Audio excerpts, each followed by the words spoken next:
ओम तब कथामृतम तप्त जीवनम कविभिरीरितम कल्मषापहम श्रवण मंगलम श्रीमदाततम भुवि गृह्णन्ति ये भूरिदा जनः। শ্রীমকথিত শ্রী শ্রীরামকৃষ্ণ কথামৃত পাঠ। শ্রীরামকৃষ্ণ দক্ষিণেশ্বর মন্দিরে 1883 পয়লা জানুয়ারি পঞ্চম পরিচ্ছেদ আজ আমরা পাঠ করব। অভ্যাসযোগ, দুই পথ, বিচার ও ভক্তি। বেলা 3টা। মারোয়াড়ি ভক্তেরা মেঝেতে বসিয়া ঠাকুরকে প্রশ্ন করিতেছেন।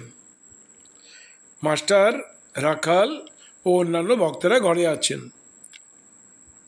মারোয়াড়ি ভক্ত: মহারাজ, উপায় কি? শ্রীরামকৃষ্ণ: দুই রকম আছে, বিচার পথ আর অনুরাগ বা ভক্তির পথ। সৎ অসৎ বিচার। একমাত্র সৎ বা নিত্যবস্তু ঈশ্বর, আর সমস্ত অসৎ বা অনিত্য বাজিকরই সত্য, ভেলকি মিথ্যা, এইটি বিচার। বিবেক আর বৈরাগ্য, এই সৎ অসৎ বিচারের নাম বিবেক। বৈরাগ্য অর্থাৎ সংসারের দ্রব্যের উপর বিরক্তি, এটি একবারে হয় না, রোজ অভ্যাস করতে হয়। কামিনী কাঞ্চন আগে মনে ত্যাগ করতে হয়, তারপর তাঁর ইচ্ছায় মনের ত্যাগও করতে হয়। বাহিরের ত্যাগও করতে হয়, মনের ত্যাগও করতে হয়, বাইরের ত্যাগও করতে হয়। কলকাতার লোকেদের বলবার জো নাই, ঈশ্বরের জন্য সব ত্যাগ করো। বলতে হয় মনে ত্যাগ করো। অভ্যাস যোগের দ্বারা কামিনী কাঞ্চনে আসক্তি ত্যাগ করা যায়। গীতায় এ কথা আছে। অভ্যাস দ্বারা মনে অসাধারণ শক্তি এসে পড়ে, তখন ইন্দ্রিয় সংযম করতে, কাম ক্রোধ বশ করতে কষ্ট হয় না। যেমন কচ্ছপ হাত পা টেনে নিলে আর বাহির করে না, কুরুল দিয়ে 4খানা করে কাটলেও আর বাহির করে না। মারোয়াড়ি ভক্ত: মহারাজ, দুই পথ বললেন, আর এক কি পথ? আর এক পথ কি? শ্রীরামকৃষ্ণ: অনুরাগের বা ভক্তির পথ। ব্যাকুল হয়ে একবার কাঁদো, নির্জনে গোপনে দেখা দাও বলে। ডাক দেখি মন ডাকার মতো, কেমন শ্যামা থাকতে পারে? মারোয়াড়ি ভক্ত: মহারাজ, সাকার পূজার মানে কি? আর নিরাকার নির্গুণ, এর মানেই বা কি? শ্রীরামকৃষ্ণ: যেমন বাপের ফটোগ্রাফ দেখলে বাপকে মনে পড়ে, তেমনি প্রতিমায় পূজা করতে করতে সত্যের রূপ উদ্দীপন হয়। সাকার রূপ কিরকম জানো? যেমন জলরাশির ন্যায়। জলরাশির মাঝ থেকে ভুরভুরি ওঠে সেই রূপ।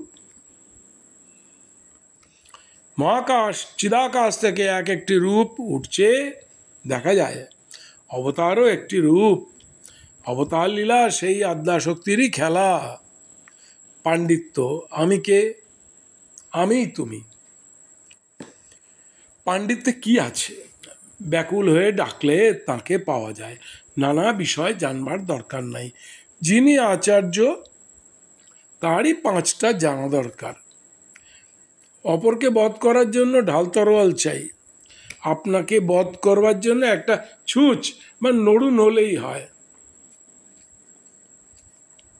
আমি কে এটা খুঁজতে গেলে তাকেই পাওয়া যায়। আমি কি মাংস, না হাড়, না রক্ত, না মজ্জা, না মন, না বুদ্ধি? শেষে বিচারে দেখা যায় যে আমি এসব কিছুই নই। নেতি নেতি সত্তা ধরবার ছোবার জো নাই, তিনি নির্গুণ নিরূপাধি, কিন্তু ভক্তিমতে তিনি সগুণ, চিন্ময় শ্যাম চিন্ময় ধাম, সব চিন্ময়। মারোয়াড়ি ভক্তেরা প্রণাম করিয়া বিদায় গ্রহণ করিলেন। দক্ষিণেশ্বরে সন্ধ্যা ও আরতি। সন্ধ্যা হইল, ঠাকুর গঙ্গা দর্শন করিতেছেন,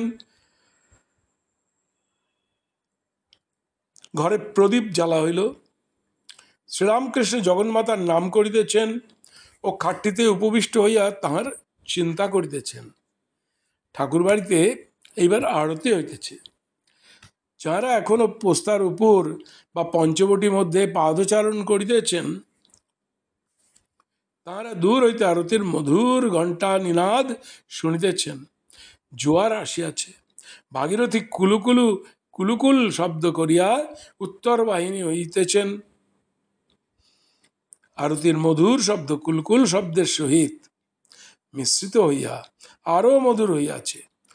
এই সকলের মধ্যে প্রেমোন্মত্ত ঠাকুর শ্রীরামকৃষ্ণ বসিয়া আছেন।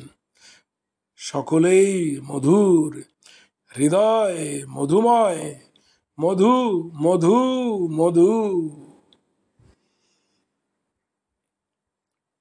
পঞ্চম পরিচ্ছেদ পাঠ এখানেই সমাপ্ত হলো। নমস্কার।